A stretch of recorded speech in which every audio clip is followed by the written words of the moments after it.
All right, hello. Welcome to Manitoba Music's Music Works series. This is one of our workshops in the DIY series, and today we're going to be talking about publishing and sync licensing. And I'm joined here by Emily from Red Brick Songs and Heather from Francium Enterprises. The way we're going to get started is I'm going to get each of you to introduce yourselves and your companies. And then if you can briefly let us know the path that led you into that position. I always find that very interesting to hear. So I will start with you, Emily. Hi. If you can't hear me, just let me know. I'm not used to speaking into microphones. Hi. To everyone, thank you so much for coming. It's really cool to be here. I want to thank Manitoba Music and Elise and Heather just for doing this all together. And I really hope that everyone could get something really positive or, constructive out of this today. So I'm Emily Haffenden, as I said, and I do the creative pitching at Red Brick Songs based out of Toronto. So my particular job is to just creatively pitch the catalogs of music that we have to music supervisors like Heather or other people who are responsible for, syncing a song to a visual. And what led me there was, I studied communications in Montreal, and then I just kind of realized music is my life. Music is life, and I'm sure everyone here obviously feels the same. And so I just didn't know what I wanted to do, so when I was in university, started knocking on doors and just did a bunch of interning and networking and just learned as much as I possibly could about every different aspect. And then was just a circuitous route to the publishing world, and where I found that I could use my skills in the most productive way. So that's where I'm at. All right. And Heather? Hello, everyone. I am Heather Guibert. I am an independent music supervisor based in Los Angeles, California. I essentially get hired to work on mostly films and television series. And the role itself is essentially to be responsible for all aspects of music in that film or in that television series. That's everything from creatively coming up with a concept of how we want music to be used and incorporated against a visual image, kind of the soundtrack essentially, to negotiating rights and clearances, managing a budget, to helping to hire a composer, music editors, any team, creating original pieces if we need to do that. Anything that touches music essentially touches my department. And I got into that because one day I made the realization that although I was on the path to going into aerospace engineering, I did not actually want to do that, and my real passion was music. I just didn't think that was a real job.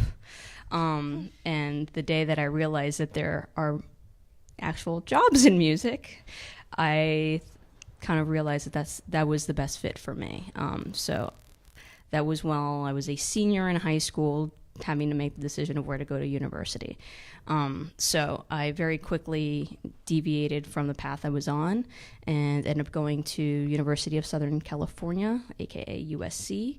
I switched my major while I was there from mathematics to the music industry program that is under their School of Music.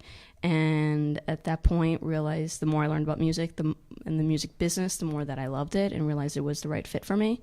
And that this idea of this role of music supervisor that I really knew very little about was the actual perfect fit for me. So I graduated school, I had been interning, and I started working with a music supervision company called Neophonic.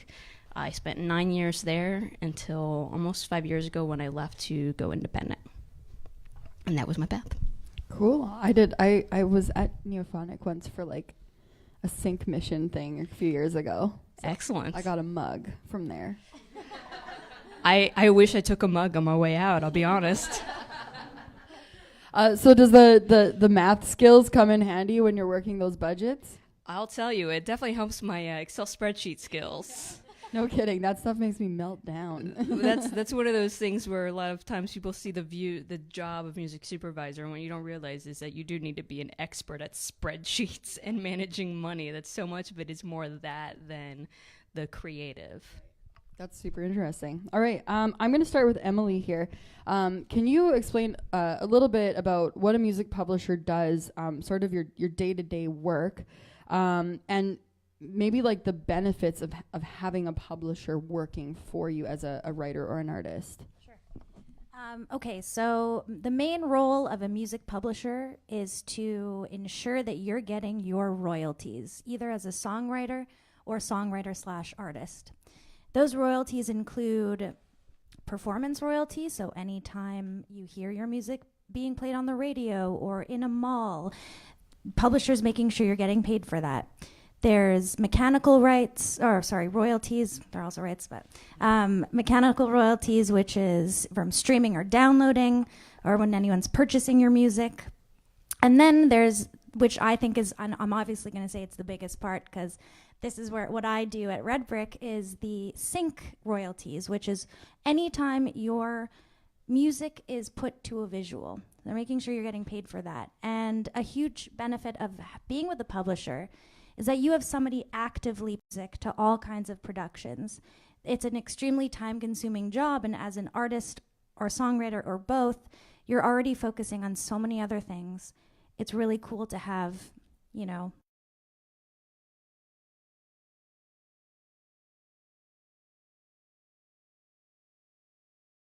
So, what is, there's a lot of times labels have like an in-house publisher, but there's also label deals. Can you sort of explain the difference of that, and why maybe artists should be considering a publishing deal instead of a label deal? Sure. Well, I'm coming at it from a bias of being a publisher. So I'm, of course, like, yeah, publishing deals are the bomb. Like, they're the best. But I do believe that because it's really cool to have a label deal, like, of course. But if you're, realistically speaking, just from my experience, if you're kind of not a well-known act, or maybe even a little bit well-known, having a label deal might not propel you into the success that you're wanting.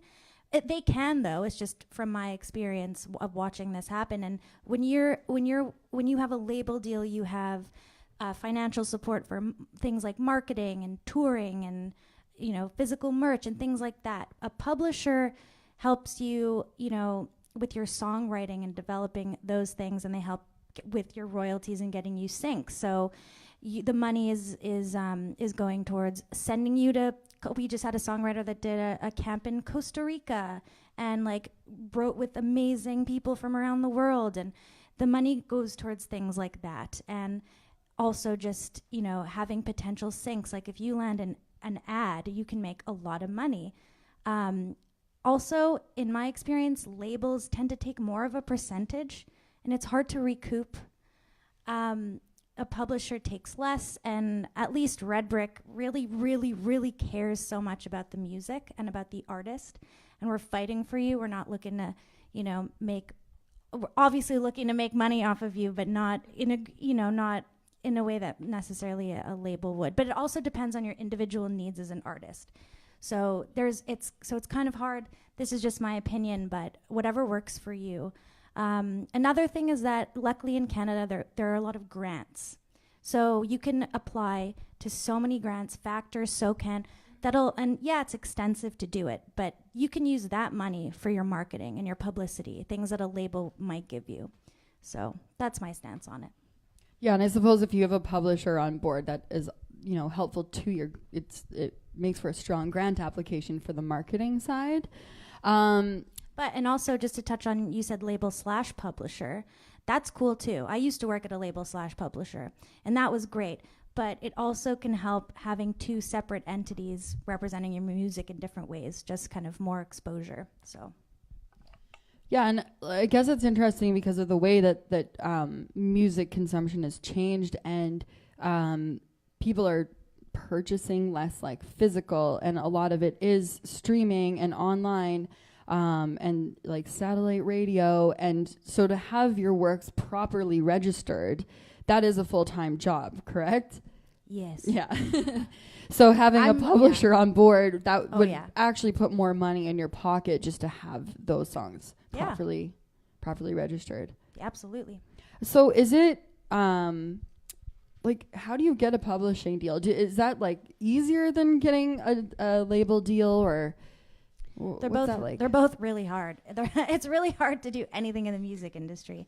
And that's unfortunate. But I wouldn't say one is harder than the other. Everyone's inundated. Music supervisors are inundated. Publishers, labels, just so many, things. A tip is, at this point, Red Brick doesn't take any unsolicited submissions, which sucks. But also, you can imagine getting like 3,000 emails an hour, just like, hey, listen to this. And like, you want to listen to all the music, obviously, because you love music, but you can't get to it. So that's where we're at. But the thing is, like, and it sounds cliche, but it's so true. If you are pursuing either one of those deals, just keep on going. Like, go to the events, network. Try not to like stalk someone annoyingly. Like, do it naturally. Get to know people. I always say, if you're looking for a publishing deal, a really cool way to go about it would be to research a publisher, that look at their roster, see if you like, you're like, oh yeah, I can fit in with this. This is cool. And then contact some of those songwriters or artists and see if they're down for a co-write with you. That way, if you write a song with somebody who's already represented by a publisher, you have a cut of that song, and then the publisher's like, oh, who else wrote this song? And they're looking at you, and and the chances of you making money increase. And so that's a really cool way to go about that. Labels I don't know. I don't have any like tips about that. Just show up to events and, make natural friends with people and be nice. And that's it. That's great. I actually haven't heard that before. Whenever I've asked people like, what's the best way to go about like getting a publisher's attention? But that's really like, thank you for making that point. It's a really smart idea. Yeah. Thank you. I don't know that I've heard that idea like as a like, want to get a publisher, try this. That's really smart advice. Thank you so much. And it's cool because songwriters, everyone that's a songwriter and artist is super down for collaboration. If you're not, like, it's, and it's hard because, again, you don't want to like harass people to do it, but like it's easy. You can stalk anyone on social media, figure out where they are, pretend that you're bumping into them, and then just be like, oh, hey, I really like your stuff. And then they'll be like, well, we should probably write together. And, it's an easier path than you think. So it's really good. And yeah, making connections. yeah. Oh, what was the question I was gonna ask you?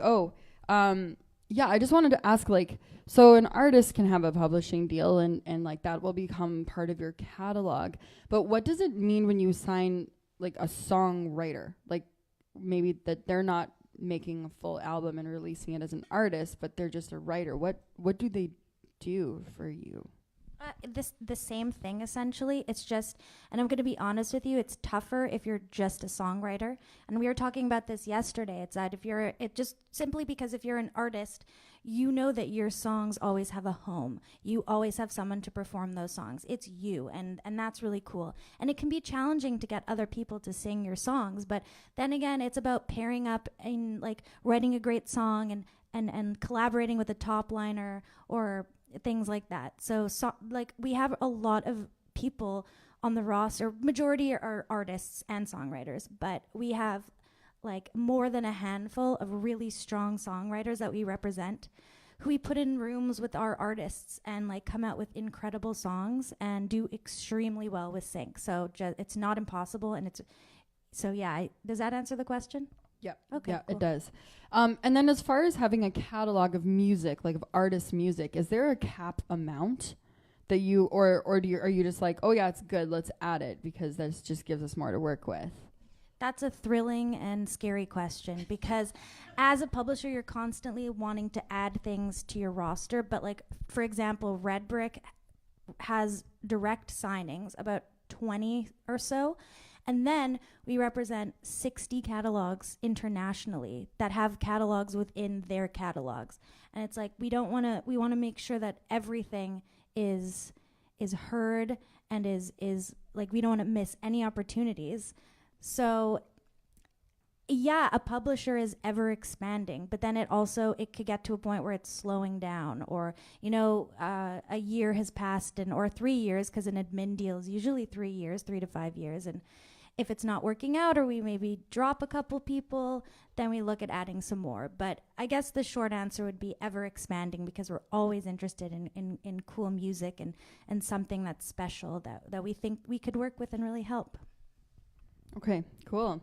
And do you ever pitch songs on a trial basis? Like, say you came to my show last night and you like loved this song, and I have a recording of it, and then you were like, "Hey Heather, you should check out this song." Would you pitch a song to a music supervisor just to see how it goes, like to throw it at them, and then sign it later, or are you just like fully only dedicated to what your work? Like, if you've heard the perfect song for your project. Yeah, at this point, like, yes, I will always do that, just because I love music and I love helping people. So I want to connect as many people as possible. But at this point, that would just be me doing it outside of Red Brick. I'm also like really new there. It's been 3 months, but it's, and normally that doesn't happen at a publisher. Like, if you're looking to make a deal, there's rarely a trial basis. The trial basis would technically be the admin deal, which is 3 to 5 years, as opposed to a co-publishing deal, which is the publisher owning your music for literally eternity. It's like forever and ever. So that would essentially be the trial thing. But anything like, yeah, I will always pitch music and like make sure to connect the supervisor with whoever actually owns the publishing. If it's an unsigned artist, then the artist owns the publishing themselves. And so, yeah, I also hope that answers that question. And Heather, we're going to get to you really soon here. But can you actually just break down the difference between like an admin deal and then like the full-on publishing deal and how those numbers look? Well, an admin deal is a full-on publishing deal, but people are scared of okay, so co-pub is like a marriage where you don't believe in divorce ever, and it's never a possibility ever, but it's fun because it brings so many cool things to your life and so many wonderful things, and you love it too. So it's like that, but it's so the like co-pub is you're a songwriter, your obligation is to get, and there might not be this, but like for example, 10 songs. You have to give me 10 songs, you write them, and then they are owned by Red Brick for ever and ever and ever. And then, but there's a time cap on the deal. So it's like, okay, we have a co-pub arrangement for X amount of years, and when that's finished and I want to move on and write new songs, your old songs that you wrote, again, owned by for eternity by Red Brick, and the beautiful thing about that is that they're going to be pitched forever. Like, they're going to be pimped out to productions forever. And then you can go on and write new music and have someone else represent it or whatever. And usually that's cool for songwriters, because songwriters are always looking to create and make new things, and they don't get too attached to all the things that they've done. And it's not like a publisher is going to go and abuse your music. It's just that we own it forever. So that's what it scares people, but it's just whatever you're comfortable with. Like, an admin deal it's a shorter amount of time, and it's not. It is kind of like a trial run if you're not really sure. It's a 3 to 5 year thing, and your music is pitched, but then it's not owned for eternity. It's the dating. It's the courtship. Yes. Courtship. Yes, it is the dating, and then the marriage, and then, but it's whatever you're comfortable with. Every artist, and everyone has to just be comfortable and look at their own goals and just be like concerned with that, and not have compare it to anything else. You just have to be happy with what you're in, and that's that. Okay, one more question before we start moving into the sync world. With streaming services like Spotify and Apple Music and stuff, how has that changed being a publisher? Is it easier? Is it harder? Are there certain things you need to focus on more than others, or has it kind of just stayed the same? It's definitely changing. This is weird. I don't know. I think that in the long run, it's helpful, but we haven't quite figured out how to maneuver it. Does that make sense? Like, it's just kind of like, it's so totally screwed up the way that like Spotify works, and like essentially just takes all of the artist's money essentially. And it's just, as a publisher, just watching that is like, ugh. But at the same time, you know,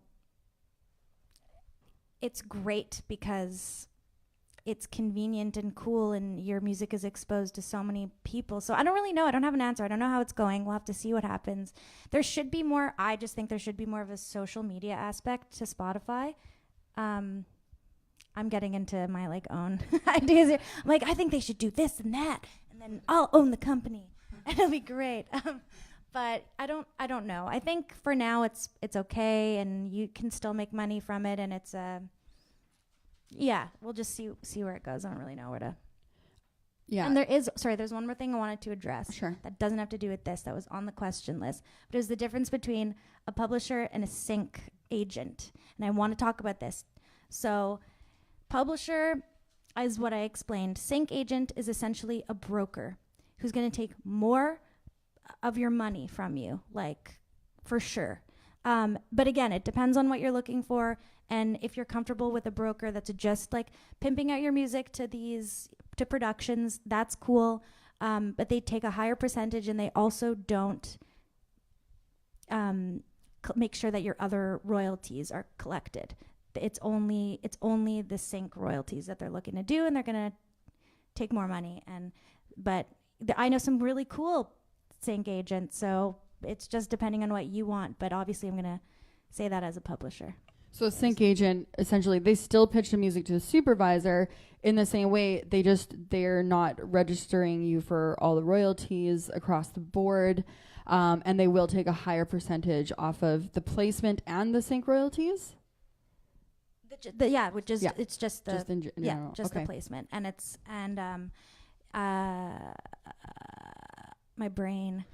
I think. Well, they often won't own it. They don't own it. They're only there to represent it. So they're there to create sync opportunities, and that is their main focus. So they're spending all their time communicating with music supervisors, music directors at various places, hoping to land placements. They take a percentage of whatever that fee is, that licensing fee, the sync licensing fee, and then the rest goes back to the artists and the songwriters that are on the track. So in theory, the way that those deals are structured, the songwriters, publishers, or label, or whether there are some or not, the individuals who created this still retain ownership. They just don't have a percentage.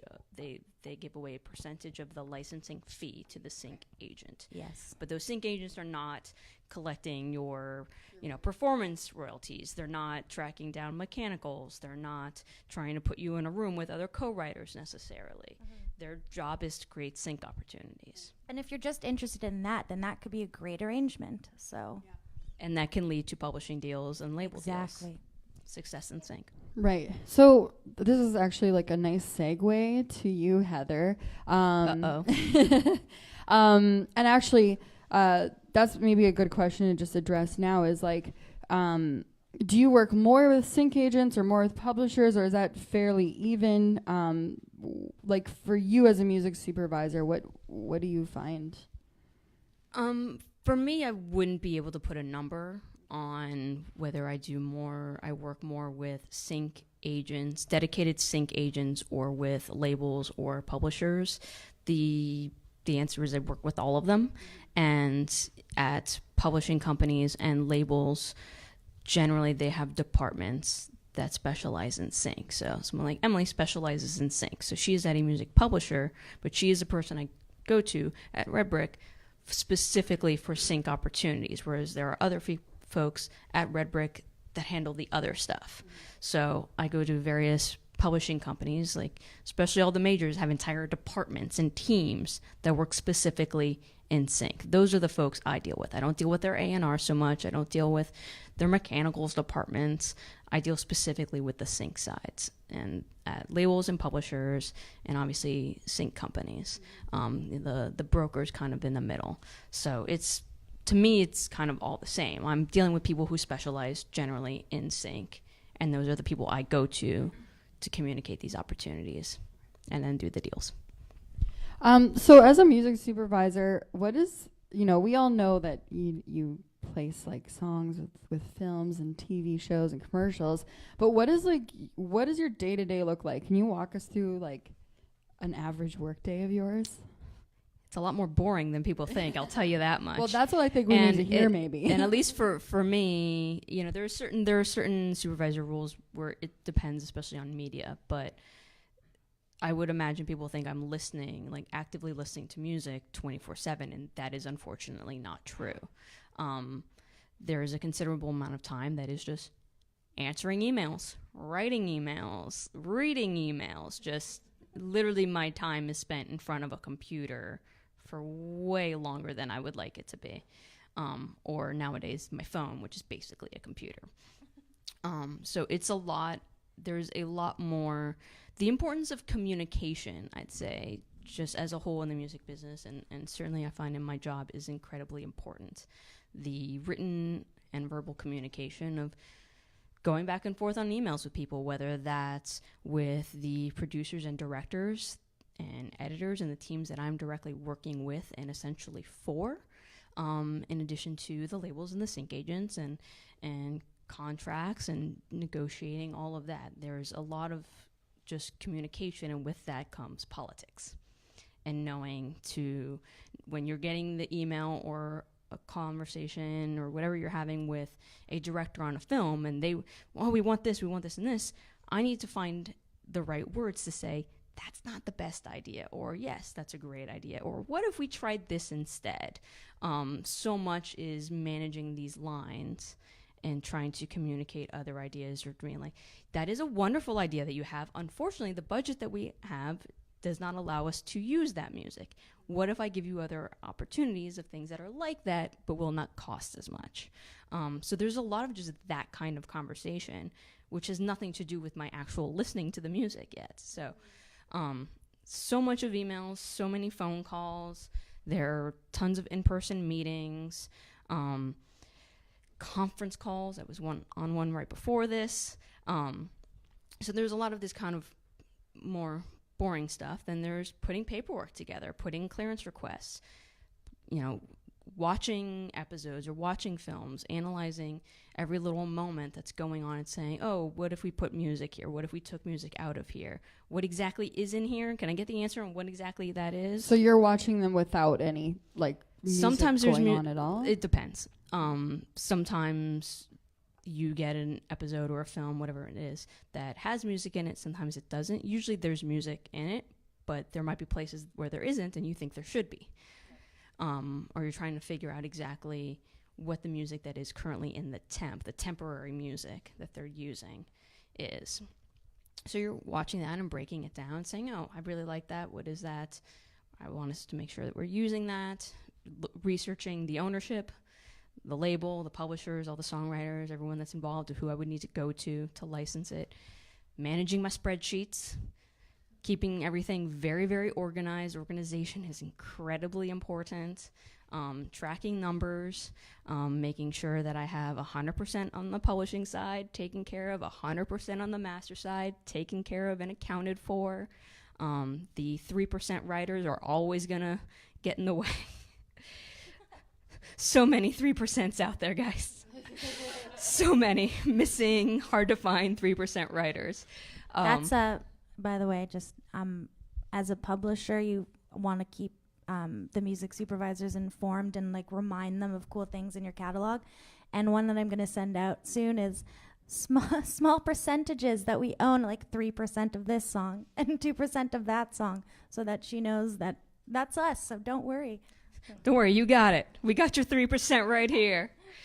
So that's always fun. There's a lot of research. There's a lot of just detective work. I have had to track people down in the strangest ways, and usually those are, again, the 3% or lessers, through various really creepy means, ultimately. So when you're sorry to interrupt, when you're talking about the 3%ers and having, does that mean like they have to give permission for you to use a song? Yes. Even though they only have 3% shares? That is a very important thing to ask and to clarify. I cannot use a piece of music against visual image, put it out there in the world without having 100% of the master recording cleared, approved, and accounted for, without having 100% of the publishing, the sync side, 100% cleared, approved, accounted for. If one person has 1% and they say no, I cannot proceed. If one person has 2% and I can't find them in order to get an approval, I cannot proceed. So if someone was, say, like, you know, they were at a songwriting camp and they all sort of did something, and is there something that they can do where like, say you have 3 writers with you and you're the artist, so you each own, say, 25% of the publishing, and you're all independent, but the one person's the artist and the person who's the artist pitches it, or, you know, to film. Is there a way for them to have like documents from those other 3 writers that would say that they give their permission to whatever this artist wants to do? Does that I mean, that sense? would be an incredibly smart thing to do in advance and have informal paperwork that says, you know, X artist is allowed to pitch these things or create opportunities, and that all the other songwriters are on board with whatever those opportunities are and pre-approve the uses and the fees that are agreed to. But generally speaking, that's not something that happens. That might be. It would be a good. I mean, it's ideal, but that's the kind of thing that certainly a sync agent goes out of their way to kind of put together in advance, or a publisher may also do. If this is, you know, a writer or an artist that is signed with Red Brick might, in order, before they start sending it off to supervisors, they might be going out of their way, and ideally they are, to know exactly where all 100% of the master and the publishing are, so that if they're sending me an idea that I might use and I need to clear within 24 hours, I can go to Emily and say, who are we talking to? What do we got to do to make this happen? And it's a very smart look, and also just business move, to understand exactly where all of those pieces are. And in some cases, Red Brick might say, look, we can handle on these other writers' behalf. They may not be signed to us. We have the permission to sign and approve this on their behalf and handle all the paperwork and get that over to you. That's what we do. That is something that folks like other publishers and labels, generally not labels, but sync agents might do. They may not have them signed, but they will get all the paperwork, all the admin side handled, so that when they send it to me, they can sign off on all of it. Yeah, I think that's really important to know, because I recently heard of 2 different artists that they aren't even, like, they're emerging, and each of them had been given a sync opportunity, and like the producer or like one of the writers said no, and so they lost out on like a huge chunk of change and an opportunity. So just take note of that. You know, if you're creating with other people, probably best to just kind of get all of that like business talk out of the way first, before you carry on with it. And certainly, I mean, the sooner you can have the business conversations, the sometimes difficult business conversations, the better. I certainly would say having those conversations before sending it to someone like me is incredibly important, because as soon as it hits my desk, in some ways it can be a ticking clock for that opportunity. That makes it seem like as soon as I get it, boom, the opportunity exists. It doesn't necessarily work that quickly, but it could. Emily could send me a song right now, and I listen to it and go, oh, that's perfect for this thing I'm working on. I need that right now, and I mix tomorrow. Ticking clock. That is not when you need to figure out what the splits are and who owns it. All of that needs to be figured out and fully understood, and the lyrics need to be ready, and the high res files and the instrumental and maybe even the stems, all of that needs to be ready before you hit send to someone like me. Can you explain why people should have the instrumental and also the stems when they're sending to you? Yes, I don't necessarily want them right away, but they are incredibly important to making a piece of music fit the visual image. Music supervisors are not trying to rip apart this wonderful composition that you have created and this piece of art that you have created, but essentially what sync is taking a pre-existing piece of art and reworking it for another piece of art. And sometimes that means that we don't want your vocal that comes in 25 seconds into the track. We want to take that part out, that one line of vocal out, so that we can have our line of dialogue that's important to our story come out. So we have to take something that is pre-existing and make it work to tell the story that we are trying to tell and to have the emotional response that we are trying to elicit from our audience who is watching this story unfold in a visual manner. So sometimes that means that we are taking little pieces of a pre-existing song and using just those little pieces to hit the exact moments that we need. It's not necessarily ripping the whole thing apart, but sometimes we just want the intro, then we want one line of the verse, and then we go right to the chorus, and then we take the exact tag out to put it out. And so you're taking a 3.5-minute song and making a 33-second piece of it, of kind of a reworked song. So that is some of the stuff that we do need an instrumental for that comes in handy very, very often. The other thing I did mention earlier that is also incredibly helpful and goes along with it is a clean version. If you have explicit lyrics and content in your songs, it is incredibly important to have a clean version that is already at the ready and already exists. Because on certain networks and certain distributors, you cannot air explicit lyrics. If you are putting something on ABC, the network, you cannot have the F word in there. If it's on HBO, they don't care. You can have it. So it's super, super, super important to have those things. And sometimes that's what we need an instrumental for, is to get away from a difficult word or a different section of words that don't make any sense. Sometimes it's just because we need our actors' dialogue to come through, and so we don't want to hear the lyrics, we don't want to hear the voice yet, but then it comes in later. And then same thing with stems. Sometimes that tambourine that you thought was awesome, we don't want it. It's getting in the way. You know, that one little tambourine just keeps coming through, and it's getting in the way of the piece of music that you have that otherwise works fantastically. So you kind of recreate, in some ways remix your song to visual image. And if you're not okay with that concept, then you shouldn't pitch your music for sync. Yeah, because I know I've heard people be a little like on the fence about like, I don't know if I want my songs to be played with, but it's kind of like, well, it's an opportunity. So that's what sync is. Yeah, it is taking something that generally pre-exists, taking one piece of art and turning it into another piece of art. So do you work directly like with editors, the music editors who would do that, and you sort of tell them like, this is how we should do it, or are they the ones who kind of make those decisions? It goes back and forth. Yeah. Okay. You know, more often than not, there are picture editors and there are music editors.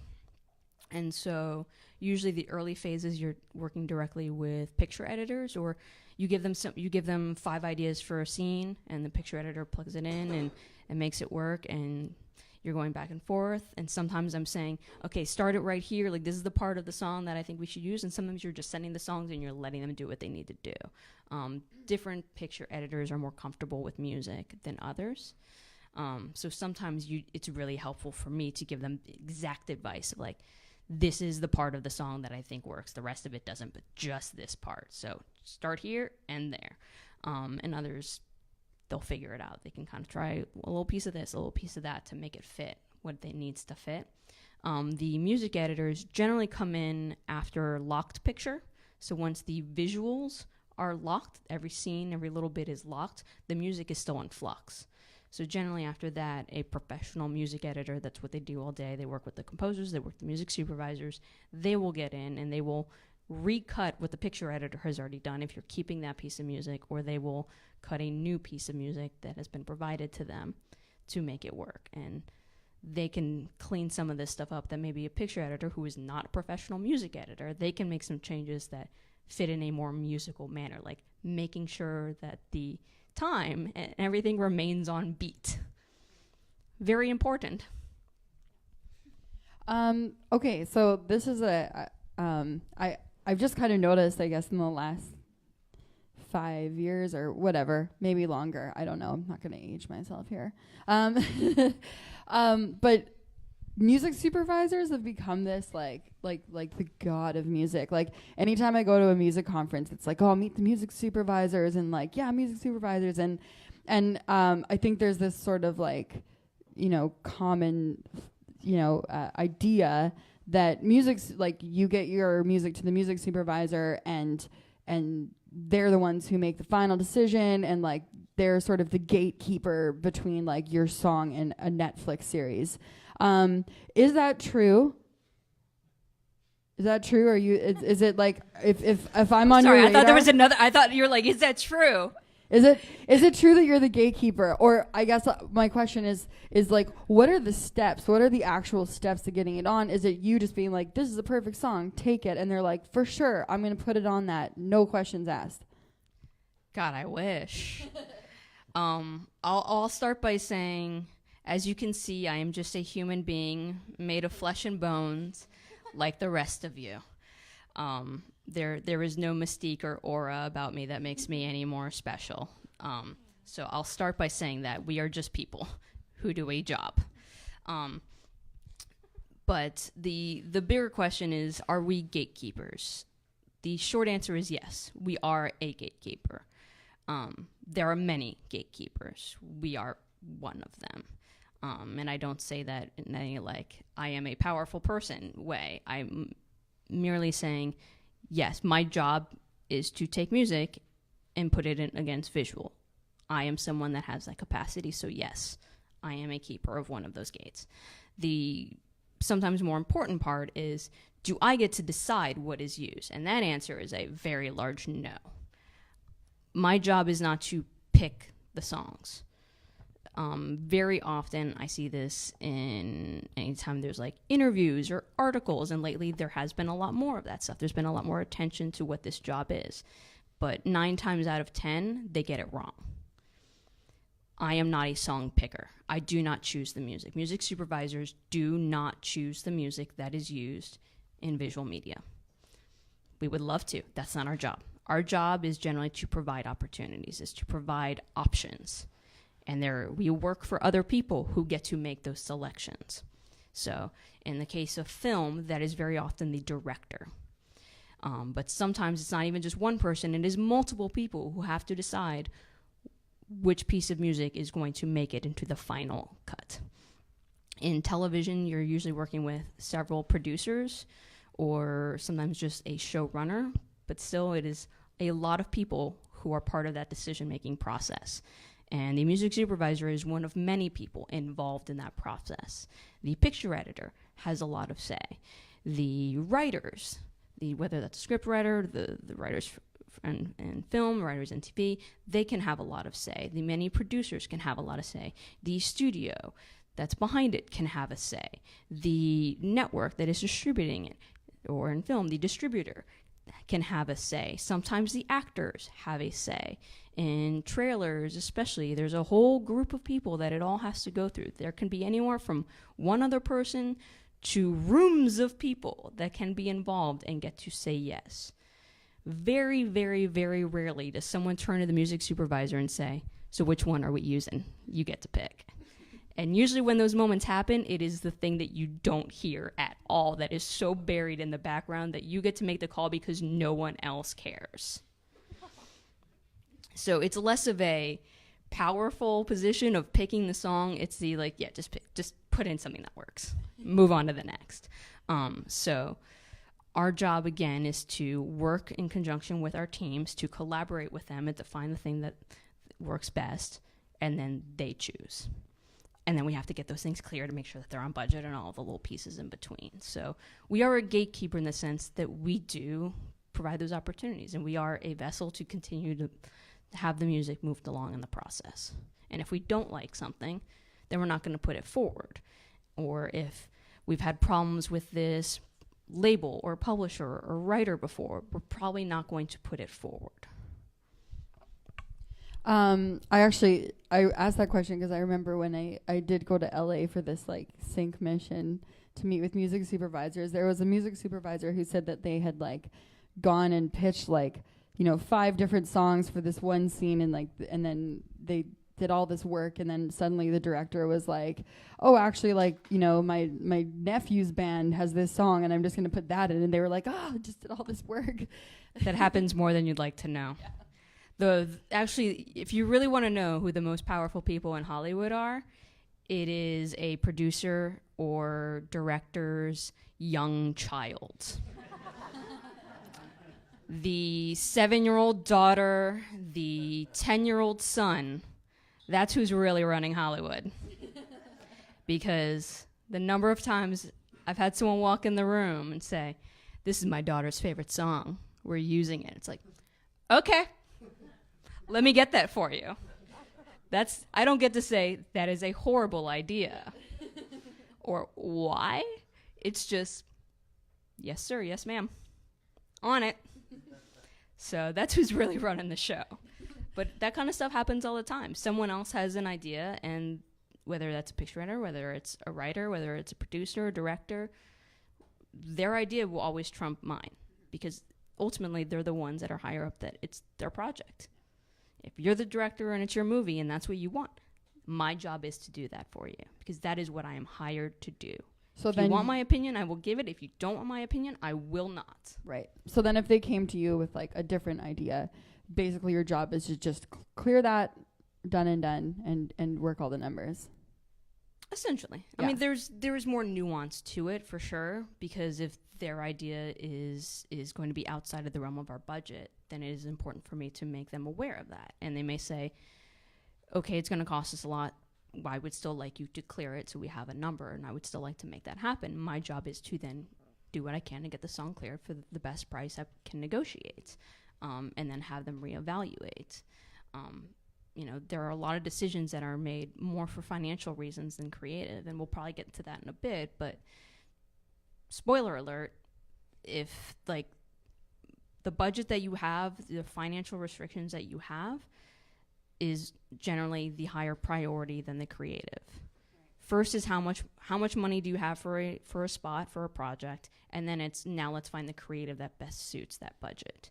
It is not like we don't live in this world where it's all creative all the time. Unfortunately, that's not the reality, because you can have a great idea, but if you can't pay for that idea, it's irrelevant. It's null and void. It's funny because I watch things differently now, where I'll be watching a show and then like a really like popular 90s hip hop song that was huge back then comes on, and I'm like, oh man, that must have cost so much money. And that's why all the other music in this I haven't heard of before. Yep. Yeah. 100%. Yeah. You spend all your money on that one spot, you're saving it everywhere else. Yeah, it's super interesting to learn about. So we know that you work primarily with like the sync side, like sync agents, publishers, labels. As a room full of mostly, I think, independent artists, I think a huge question is, can we go to a music supervisor and pitch our music directly? Like, is that possible? Is that a thing that happens? Yes, it is a thing that happens. And yes, it is possible to do. It happens all the time. My inbox is full of people who find my information. I don't know how most of the time, but the internet is there, and I am on the internet apparently. So people find me and people send me stuff. So yes, it is something that can be done, and yes, it is something that is done. I would say the reality, it is much more difficult to be noticed by a music supervisor if you are an independent artist, an independent songwriter. It is more difficult to kind of break through, because I am literally inundated with music all day long. and not just from other independent artists and songwriters, but from every other music company in the world and every other sync agent in the world and everyone else that is vying for my attention, not just on the music world, but also the people that I work for directly, my producers, my studios, my networks, the projects that I am on. Those are my priorities. So it is really hard. And with the way the technology has evolved, it's great because there is so much more music out there, and it's so much easier for artists and songwriters to be able to put out music without having to have a label, and sometimes without having to have a publisher. You can get your music on Spotify in a pretty easy way. You can sell your music on iTunes in a pretty easy way. But there's so much more music. There's so much more content. And it is so difficult to kind of break through and get my attention. And then once you have my attention, it is then difficult to get to the point where I'm using your music. It's mostly a numbers game than anything else. The very harsh reality is that if you are an independent writer or songwriter or artist, and you're coming to me and you say, I have a song, that is one song out of literally thousands that I receive every day. I don't know you. I don't know that you know your business. I don't know that you understand that if you're sending me this song, you might be 3% of the writer on this. You may not own the master. You may not own the other 97% of the publishing. I don't necessarily know that. And even if you say in the email, this is my song, I own it all, I still don't know you. And I don't mean that to sound harsh in any means. I mean that there is a great deal of trust that is involved with me then taking that piece of music and sending it to a director, a picture editor, a producer, and saying, I am putting this forth as an idea that I have. And if I do that, that means I need to get it done. Because then my job is on the line. And then if they love it, then I need to make the deal. And I need to know that that deal is going to happen and it's not going to have any problems. And that you're not going to wait like a week for a response from the artist. Yeah, that I'm suddenly not going to hear back, or I'm going to find out that there are other writers on it and there are other publishers and they said they had it and they didn't fully understand what that means. That when I go to do the deal with them and I say, here's how much money I have, and then suddenly that's a problem. That's the business side that comes into it. And there's a great deal of trust that is developed in my world between music supervisors and publishers and labels and sync agents. That is why they are our first resource that we go to, because I know if Emily's sending me something, I know it's going to be handled. I know it's going to be fine. I know I don't have to worry about things like random writers showing up out of the blue and suddenly the 24 hours I had to clear a song is going to be in jeopardy, or the amount of money that I have for that is going to be in jeopardy. Like that's where trust is incredibly important. And so when you're on these ticking clocks, when you're in a difficult situation, you always go to the people that you trust. You go to the people that you know you will not have a problem with. And maybe that the person who sent you that track totally has it covered and totally understands it. I just don't know that yet. And that's the part where it's really difficult to break through. And to have an opportunity where I'm listening to it, I'm great, and I'm like, is this going to be a risk? Is this a risk I'm going to take? And I have to decide whether I think that song is good enough to risk that it could be problematic. That makes a lot of sense. And then maybe just a question, just in terms of like, for the managers or the independent labels out there. I know there are some people here that are not independent artists, but they are working a small business, and they do have a small roster. That might be a little more appealing just because you know that they have a business and that they have more than just like one style of music. But what I'm wondering is, and I guess maybe Emily can speak to this as well, when you are being pitched and somebody's putting something forward, how should that be organized? What's the subject line in the email that makes you pay attention? What makes you click on that, and what makes you think, oh yeah, like this is great and this totally fits the brief or whatever? It's a little tough to say. I'll get to one point that you were making, and then hopefully I'll remember. You may have to retell me the question. But one of the things that you mentioned that is something I intended to say earlier, which is the numbers. Okay, if you're going to a manager, they probably have other artists, and so they have a little bit more to work with. That is another reason why music supervisors often prefer to go to a publisher or a label or a sync agent, because they don't just have a catalog of 10 songs from their debut album. They have multiple artists, multiple songwriters that encompass multiple styles and genres. So there's a lot more opportunity that they will have something that I am looking for. Whereas an artist with 10 songs has 10 songs, and maybe one of them will work for exactly the need that I have. So again, the numbers matter in all of this. It's also why instead of going to 10 different independent artists, I might just go to 3 sync agents, because the 10 artists might have between them 100 songs, one album of 10 songs each, whereas the 3 sync agents will have thousands. The numbers work. Back to the question that you were asking, which I'm now forgetting. So say it's we'll go with like you're an independent label and you want to pitch to a music supervisor. So how to get our attention.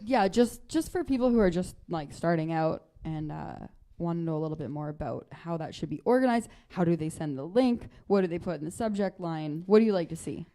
All right, I'm going to try to remember some of the things. I will start by saying a downloadable link. Absolutely. Please, please, please do not attach MP3s and emails.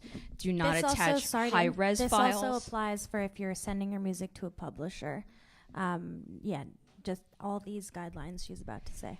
Like a link that I can click on where I can download, maybe even stream in advance. There's a lot of great resources. Many of them are free to have that stuff out there.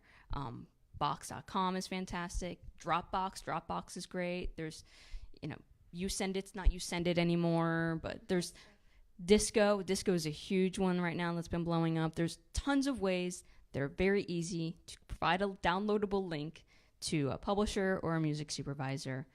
It is very important to have a link. The other part that goes along with that link is make sure it doesn't expire after 7 days. Honestly, it should never expire. I go back through emails from 4 years ago more often than you would think and end up trying to download that music because I didn't download it at the time. So please just make that link and just make sure it's there forever. That is just a very smart thing to do and to have. And particularly if you're, a manager, a label, an artist, a publisher, whatever, having one place that has all of your music on it that is easily accessible, whether that's Dropbox, Box, Disco, any of this stuff, is so helpful when you get that email that is from a supervisor that's in a rush of like, hey, I need that instrumental version and I need it right now, and you're at the grocery store. Boop, boop, boop, boop, boop. Dropbox app on your phone, you can send it right there. You don't have to leave.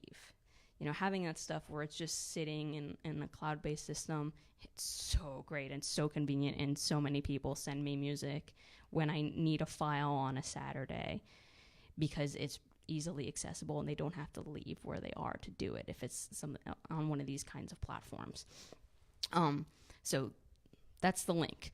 I tend to find, especially if you don't have a working relationship with a music supervisor and it takes a while to get there, let me tell you, there are people who have been sending me emails for years and I've still never responded. It doesn't mean I delete them. It doesn't mean that I don't listen to it. I just don't have the time to actively respond.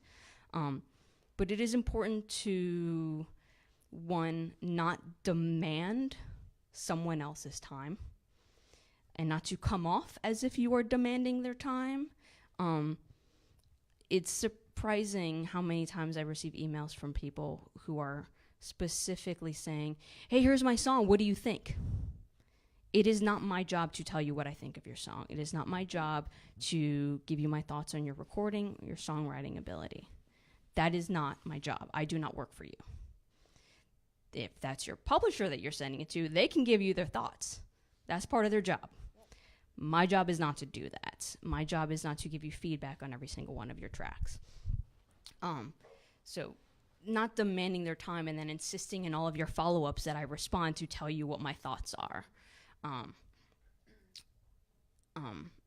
I think it's helpful whether it's, and it's not necessarily a subject line thing, but it's in the body of the email.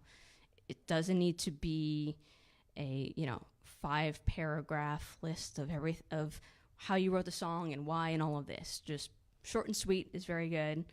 If it's a full album that you have, if it's a song, whatever it is, briefly say what it is. If it's a few words about the genre that it's in can be very helpful. If you're trying to pitch to someone and you represent 100% of both sides, that is the kind of stuff that is really helpful to include in these emails. There's more things not to do than things to do. Like, there isn't necessarily a perfect always say this, but certainly coming at a music supervisor and saying, I have the perfect song for this project is always going to bug us. It will always, always bother us. There's a lot of words and expressions that really just bug us and annoy us, because ultimately, if you're sending me a song and claiming it to be perfect for something that I'm working on, you don't know what I'm working on. You don't know what my needs are. You may think you know what my needs are. You do not know exactly what I'm working on, and you do not know what my restrictions are on that. So you telling me that you have the perfect song for me is not going to go well, particularly if that is a film that is not released, that you looked up and saw 3 lines about, in a quick synopsis online. Like, it's just don't say you have the perfect song. You don't have the perfect song. Maybe you do have the perfect song. Just don't say that you have the perfect song. I'm ranting now, but let me tell you how many people say that they have the perfect songs, and supervisors always complain about this because it just rubs us the wrong way. But a quick, here's what it is. Here, hope you check it out. Here's a link. It can be very short and sweet. What about, I actually have a question. Yeah. So what if, let's say, and I know it's different coming from a publisher versus an artist, but what if, let's say it's known that you're working on a particular show that's ongoing, and an artist wants to send you a playlist of their songs that fit with the palette of that show. Does that bug you as much, or would you just suggest to not remark on any of the things you're working on, or is it better? It's a fine line. I think it's a very fine line, because certainly in TV, it is more likely, if something has been released, it's been going on for several seasons, that it is helpful if you're an artist and you want to submit your music, if you're a publisher and you want to submit something for that series. It is very helpful, and I expect you to know what kind of music I'm using, because it's out there. It's easy to find. Thank God for TuneFind, great resource that lists all the music, and a lot of music supervisors put in exactly what those songs are in every single episode and scene and all this stuff. It's great. So there are situations where it's easy to get the general palette of what is used. And in that kind of situation, you can fully say, hey, I watched the show, I see the stuff that you use, I thought my songs could be helpful, or I put together a playlist of songs I thought might fit. Great. I get that email. What I see is someone that's done their research, that is trying to be helpful. Hopefully they're also saying, hey, I have both sides, I represent 100% both sides, or I have the publishers in this, but everything will be easy to clear, whatever.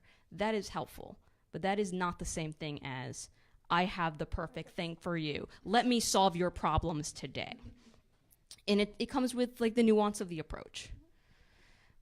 Yeah, wording is, it's the wording smallest word can just totally put you off. And right? let me tell you how many times it does. Yeah. And I wish it didn't, but it's true. It's just, the approach matters. How you construct those emails and those approaches matters, especially if you do not have a working relationship with who those individuals are. So now I know that you'll send, is it basically a brief out of things that you're working on once in a while, or that's what you do sometimes? Sometimes. Different supervisors work it a little bit differently, but very often, if we have needs that are easy to predict, I would certainly say, or if we're working on a scene in particular and we're like, okay, I know I need something like this, I will put together an email of what it is I'm working on, with a description of the music that I need for that scene or that series or that film, and and my budget constraints, my time constraints, whatever those are, as a brief, a quick little email of all those little explanations, and I will send that to various labels or sync agents or publishers or certain artists if I think of them. I'm like, oh, I think you're going to have the thing that I need. But more often than not, again, we're going to our trusted resources, and we send those. And then I will send it to Emily. Emily will receive those all the time and puts together batches from their catalog of what they think fits the needs that I'm looking for. So is it possible for an independent label or an independent artist or someone to sort of get on your brief list or other supervisors' brief lists?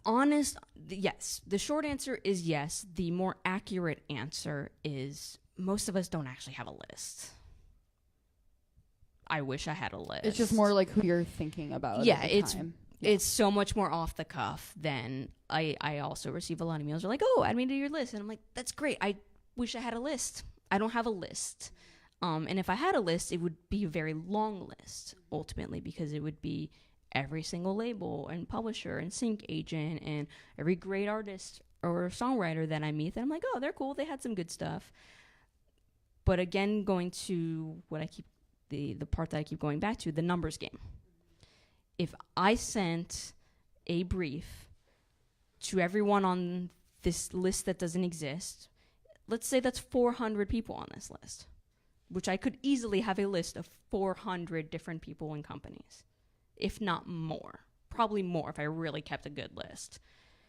Then I'm getting 400 emails back with who knows how many songs in each of those.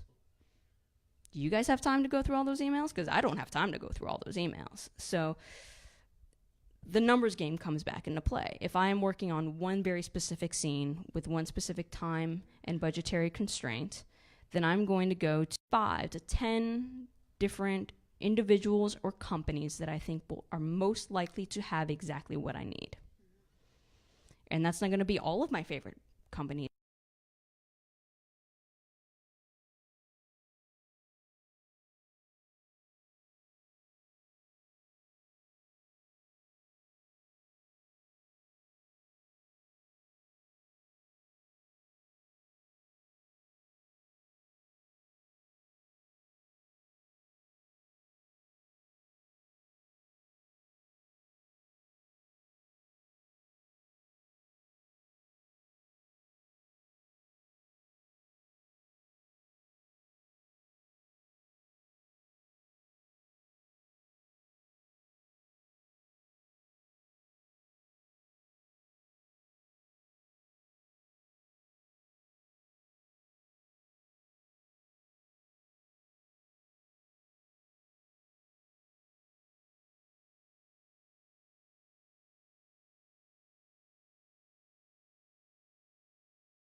I think have what I need, and I pride myself on that. And understanding what everyone's catalogs are and understanding who is most likely, whether it's a person or a company, to be able to fulfill those needs.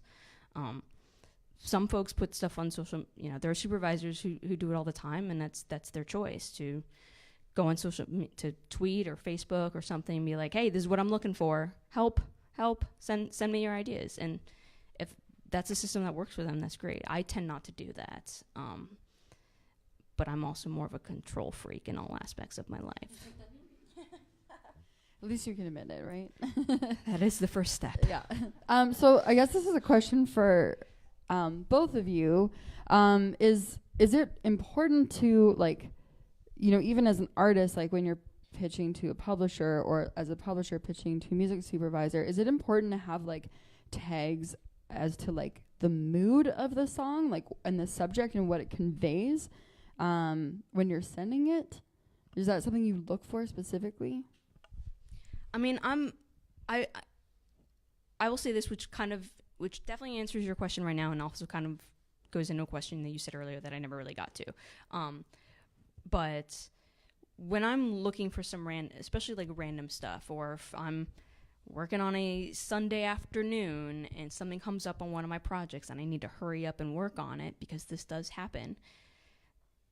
You know, when people are not actively working, I might just go through the email folder where I put all of the music that hits my inbox. It immediately goes in this folder because I have to maintain some sanity in my inbox.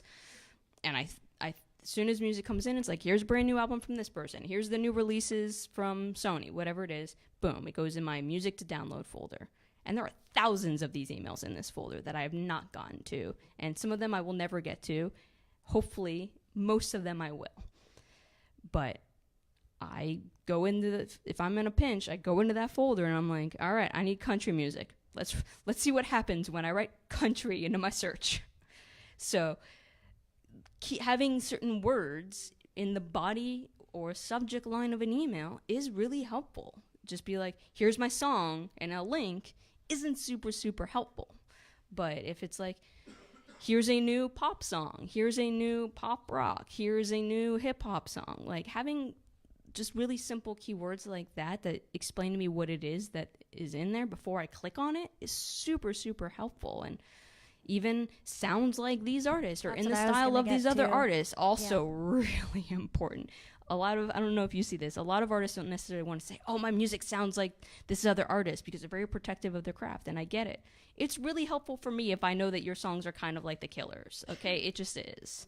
Yeah, and as a publisher, we always, whenever I send out a new blast of new music that's come in or just a regular playlist, that's how I describe it. It's like things you need to know. Number one, the ownership percentage, who owns it, who owns a master, all that contact information, where you can go and just make it as easy as possible and describe it describe it in terms of mood, and then sounds like, and then name a few artists, because a lot of the times, because of budgets, as Heather mentioned, the Soupies are looking to replace a song. So if I can't have the Killers, I want something that sounds like the Killers. Tags can't hurt. It can't hurt. So might as well. And to kind of add to that, it's one thing to have it in the body of an email. It is, in many ways, equally, if not more so important to have the metadata. Have that information. I know. How is that the first time you mentioned metadata? So crazy.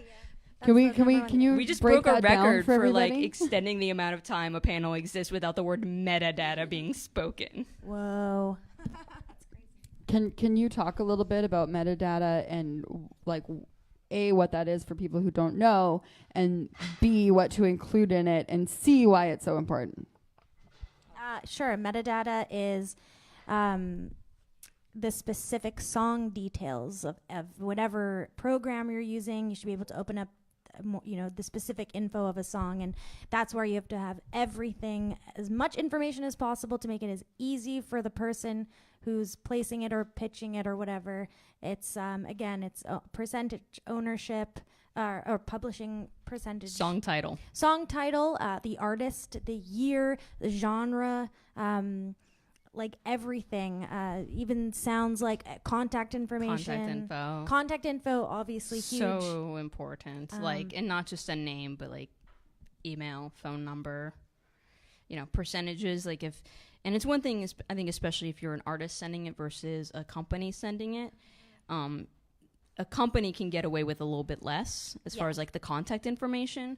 If you are an individual artist, songwriter, you damn well need to make sure that all of your information is in there. Your full name, your email address, and a phone number should be on all of that in the info for each song. Like it feels redundant, especially when I'm filling it out. Like I'm sending out a new album, I'm just filling in the same stuff for every song on that album. But Copy paste. It's exactly, but it's so important. It's like, imagine your song has been chosen because it's been presented by a music supervisor, and the director or whoever is like, I want this one. And then, it wouldn't get to that point because the music supervisor would obviously make sure that that info is there before presenting.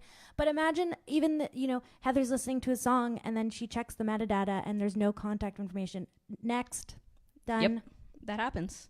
And I mean, in some cases, as soon as I import it, if the information's not there, I can either decide whether I want to manually input it or I can say delete.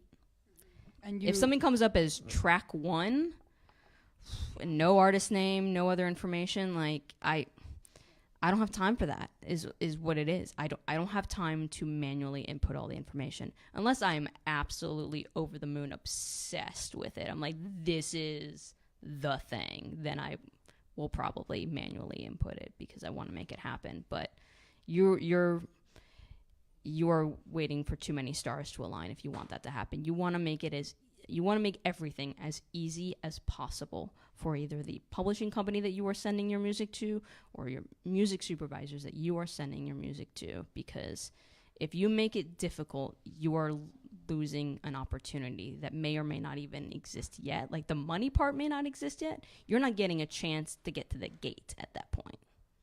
These are just the simple things that you know, especially drilled into publishers' heads as well. Like if you're sending out the music, just simple things that really help and make a massive difference that could, you know, make or break you being in the queue for, or in the, you know, in a list of options to present to, you know, a potential sync opportunity. I'm going to open the floor up for questions shortly, but is there anything that you want to add on that I didn't really get to that you're thinking about right now? Okay. Metadata. We did save the best for last in this conversation. We would be so upset with ourselves if we got to the end of this and realized we never said metadata. Does anyone have any questions for... Yeah, okay. I'm going to go over here first. Okay, so it sounds like going straight to the music, what do you call it, music? Supervisor is like pretty difficult. A lot of publishers, you can't not go impossible, straight. but difficult for sure. You can try, and then the publisher, a lot of them are maybe don't take unsolicited stuff. So how would you recommend to work up to that? Sure. Again, like what you're doing right now we're talking, I'm meeting you in person, you're going to email me, I'm going to know who you are. That's just already. My name is Domo. Hello. Hi. Nice to meet you. We'll talk after for sure. Like, this is why I like to do things like this, and it's really smart to show up and just meet people in person, because there's a hot, like, I remember you. I know you. Oh, this person. You put something in the you know, subject line, like, I don't know, or something that we talked about, and that's a wonderful step. So showing up, networking. It sounds cliche. It's so true. It's really, really important. And the second is for publishers, if you don't have the opportunity to meet someone in person or get to know them beforehand, it's sometimes better to have a professional send your music on your behalf, like a manager or that comes from a reputable. Again, it's about a trust thing. So it's like, okay, well, I see that this person's repped by so-and-so. I'm going to open this and check it out. A publicist or somebody you know in the music community who has a bit of a, you know, has built up a reputation, that could help too.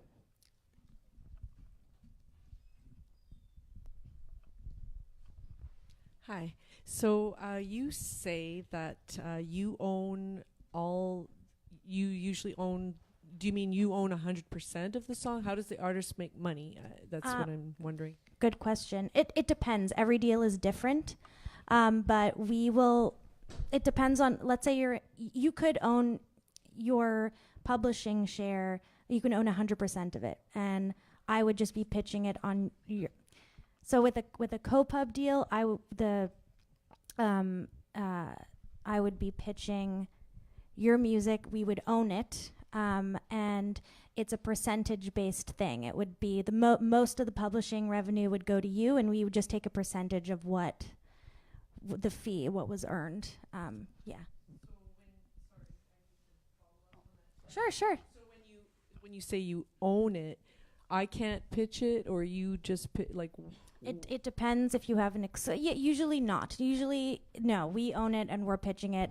And that's another thing that's great that you brought up, because it's trust between you and your publisher. Because a lot of the times what happens is sync agents will approach, and this is smart and it's cool, sync agents will approach an artist that's already signed to a publisher and say, oh man, I love your music, and I, you know, would love to pitch it to this opportunity that came across my desk. And then we'll get the artist coming to us and being like, is it okay if somebody else pitches it? You know, because we don't want to miss any opportunities. And sometimes we say, fine, go for it. But for the most part, we're probably just going to be pitching on the same projects. We're going to be pitching that song. It's going to come from the publisher, and it's probably going to come from the sync agent. And we don't want to inundate the music supervisors or confuse them by by sending music that's coming from two different sources. And you're like, why? So it's important to trust your publisher and know that they're doing everything they can for you. And if you're, especially with a larger publisher who has a great rep, then you know that they're all the really important contacts are getting your music. So, and it's also percentage ownership is also, I covered that. But is it clear? Okay, we could talk more afterwards.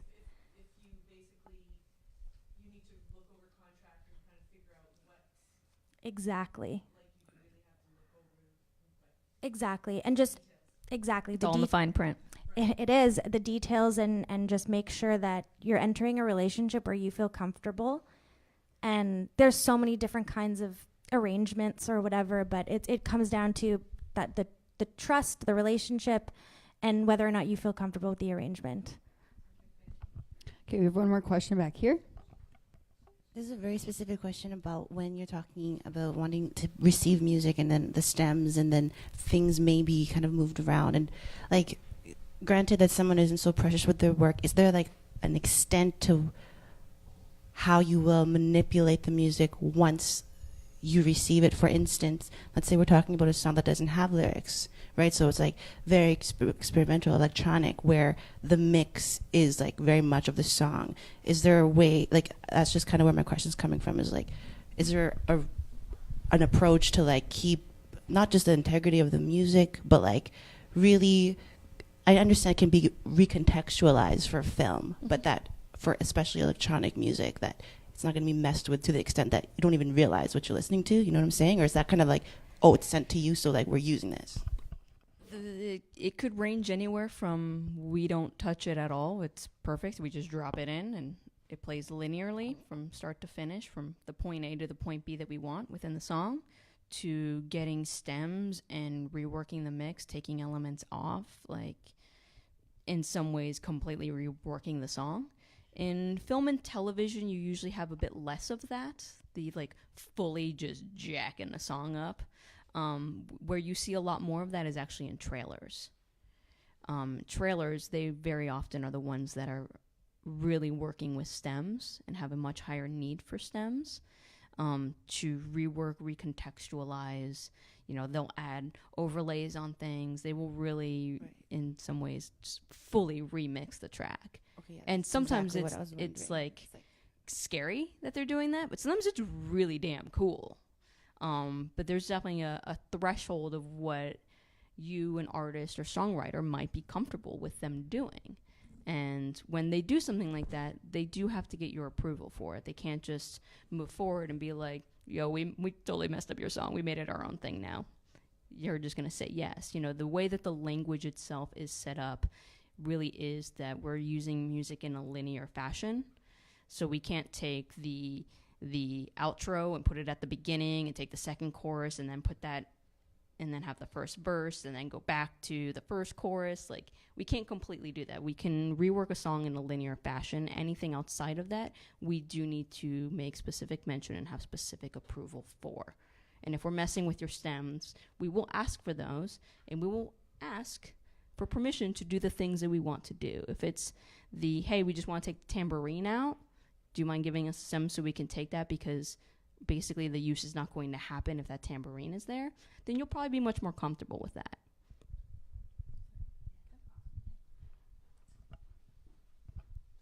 I have a two-part question on the payment side of sync placement.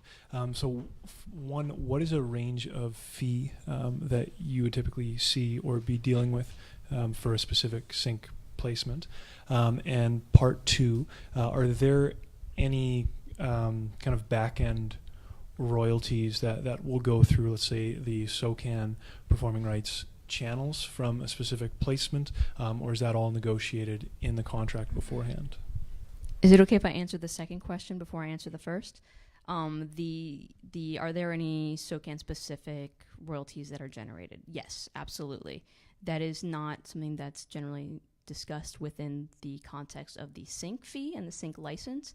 That is something that has happened very naturally, very organically, by virtue of the sync happening and moving forward. So if you place a song in a television series, whether that airs solely in Canada or is going to be released throughout the rest of the world, by virtue of it being in there and being released in that fashion, it will be listed on the cue sheet that then goes to SOCAN, and they, as a result, are collecting your performance royalties on that behalf. And as long as your song is registered and it's accurately listed on that cue sheet, you don't have to do anything. That's SOCAN's job. And that's your publisher, is making sure that that stuff is happening. Cue sheet, always make sure that we have that, and top priority when a sync placement happens. Easy peasy. I get that information. I put it on my cue sheet. We send it off to the PROs, and that money just gets generated through whatever the media is that it's being released on. In the U.S., I don't know if this is the case in Canada, I don't remember, but in U.S., theatrical releases do not generate performance income. Oh, no, it's not like that. Yeah, I think U.S., this is like an old thing that's really messed up, and I won't get into the history behind it, but there's no performance income for theatrical releases. Just the airing in theater. If it ends up on streaming platforms, then yes. If it's on television, then yes. But U.S. theatrical, nothing, which is just bananas. The first question, sync fees. Anything from $0 to millions of dollars is the answer. So just a small range to work with. There's a lot of factors that go into determining what a sync fee is. The most basic of which are the rights, the term, and the territory. So the rights, the exact rights that they're asking for, whether that is all media, now known or hereafter devised, all media excluding theatrical, now known or hereafter devised, or specifically just for television, specifically just for digital platforms or social platforms, or specifically just for theatrical. There's any different ways of the media, and those are the rights. Then there's the term, how long? Is this for 6 months? Is this for a week? Or is this in perpetuity, forever? There's a big range there. And then the territory, is this only for Canada, or is this for the entire world, or the universe, as some will say? All of those are the biggest, most important factors that dictate price. To break it down even further from there, there's also a big, huge, popular song is always going to be much more expensive because it will demand to be much more expensive than a smaller, unknown, potentially unreleased new composition by an artist or songwriter that very few people have heard of. So this little independent release song is going to be significantly less than this massive hit. The other factor that goes into all of this is the budget that the production has at their disposal. So you can literally have the exact same song be used on 2 different television series. We'll say the rights are all the same, the rights, terms, territory are exactly the same. Everything, the use, the timing, all the aspects of the uses are exactly the same. One television series has a large budget, the other one has a much smaller budget for music licensing. The one with a much larger budget has the room to give you a much larger fee. The one with a smaller budget does not.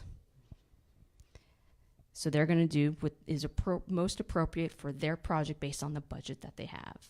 I've licensed the same song in 2 different series, and I've paid them different prices before, just by virtue of the finances I had at my disposal. Is that then the publishing company that's negotiating the specific terms or the specific payment? Yes. So that's why at Red Brick I do creative pitching because it's so extensive. And every situation is different, and you can end up getting different payment amounts for the same song in different scenarios. So that's why we have an entirely, like, we have a licensing and copyright department that is, it's Steve, he saves my life every day. He solely deals with that and crafting up licenses and negotiating and just going back and forth, making sure everyone's happy, and that, you know, he has so much experience, he's able to say, like, this is a typical fee for the terms, and then he's able to flag something if it looks weird. So that's an important part of what a publisher does. And this is also where trust comes back into play. So in this kind of scenario, I can go to Emily and say, look, here's how much I have for this song on this project. And I might come back to her a month later and say, I have way less for that same song, but I do still want to use it. This is why I have less. Can you make that work? Yeah. And a lot of the times we're happy to make it. We want to make things work. We're not at battle with people. We want to make things work and we want to make everybody happy, be able to help everyone out. And that foundation of respect and trust between both parties involved means she knows that when I say that, it's true and it's accurate. And I know that I can go to her with these moments and she can say, yeah, I get it. So that's where there's the respect that's involved in this business is so important. The relationships are so important, because my job isn't my job. Yes, is to make sure that I'm getting things on a budget, but I care about the money that I'm giving to artists. I would rather give the larger sum to a smaller artist than to a larger one, because they need the money more. But I can't necessarily do that, because that's not me doing the best of my job. I need to hold a certain line with the fees that we're using, and it needs to be fair, and it needs to be equitable, and it needs to be right. Is there any other questions? You don't have one? So following up on the sync fees, do you pay the artist like a one-time fee? Is that, and then we would collect royalties? Is that how that works? It depends. More often than not, nowadays the fees are generally one flat rate up front. There are certain scenarios where that might be different, where you might break up the rights in a different manner. So maybe you're just asking for TV rights right now, but you already negotiate a rate for if you want to put it in a movie theater. And so you might have different fees set up for that. As much as possible in our business, we try to do one rate, one-time payment, but there are many situations where there can be multiple fees that end up being paid over the life of it, not the least of which are like step deals. And if it's if it's based on a theatrical success, then once the film makes X million dollars, they might pay more money to all the song rights and licensing. Another situation that happens, and this is more for ads and for promos, where the deals are set up more on a weekly term or a monthly term or a year term. If a certain advertising company wants to keep reusing a piece of music in a certain advertising spot that they have, they might think, oh, we're just going to air this for a month, but it's successful, it's working for them, and they want to keep going back, then you'll keep getting those numbers as they keep re-upping the deal. And they might do that deal where it's like, hey, here's X number of dollars per week that we air this, and we could air it for as many weeks as we want, as long as we just keep paying you for every week that it airs. So if you say you want to use a song of mine, would come up with the fee, or would I have to say, okay, I want this much money for this song? Or it's a conversation. Sometimes there's more of a conversation to be had than others, to be perfectly frank. Sometimes I will come to you and I will say, this is what I have. Usually that's what I end up doing, because I'm hyper aware of the budget that I have and the resources that I have, and I will go to you and say, here's what I have to offer. You as a rights owner can say, that's great, I would like this number. And I may tell you, I do not have that number. I am sorry. I wish I had that number. This is what I have. And you can take it or leave it.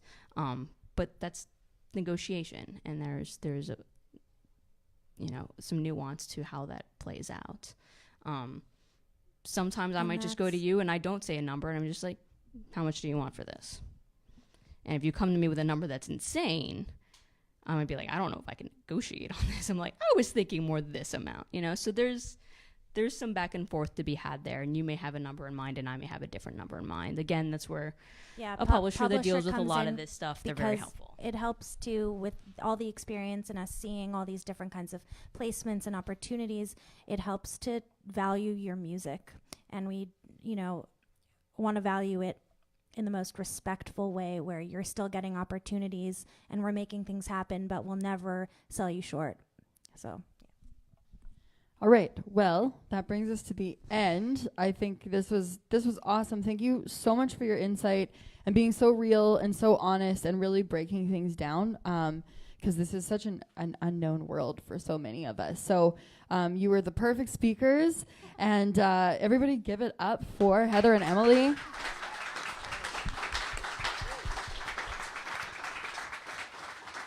And we'll be hanging out at the back, so if there are any questions that you didn't have answered, or if you were too nervous to talk into the microphone, they will be at the back for the next 20 to 30 minutes. And with that,